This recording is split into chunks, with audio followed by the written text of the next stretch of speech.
Hi friends, வாங்க இன்றைக்கி lunch என்னென்னு பார்த்துருவோமா. இன்றைக்கி சூடாக பிரியாணி ஆவி பறக்க செஞ்சுருக்கேன் பாருங்கள். இன்றைக்கி வியாழக்கிழமை தான் பிரியாணி செஞ்சுருக்கேன். ஏன்னா பெங்களூர்லேருந்து எங்கள் அண்ணி பசங்கள்லாம் வந்திருக்காங்க. அதுக்காக அவங்களுக்காக ஸ்பெஷலாக செஞ்சது. சிக்கன் பிரியாணி சூப்பராக ரெடி ஆயிடுச்சுங்க. நல்லா சாதம் உடையாமல் எப்படி இருக்குது பாருங்கள், முழுசாக நீட்டாகவே நல்லா வந்திருக்கு. நல்லா சூடாகவே இருக்குது. ஆவி எப்படி பறகுது பார்த்தீங்களா. இப்போ அடுத்தது பார்த்திங்கன்னா ஒயிட் ரைஸ் வடிச்சிருக்கேன். கொஞ்சம் ஒயிட் ரைஸ் வச்சுருக்கேன். அதுக்கப்புறம் பார்த்திங்கனாக்கா மட்டன் சுக்காவும் கொஞ்சம் செஞ்சு வச்சுருக்கேன். அதுக்கப்புறம் பார்த்திங்கன்னா தயிர் பச்சடி.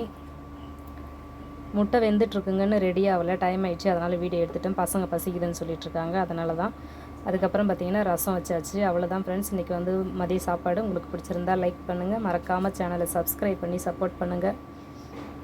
தேங்க்யூ.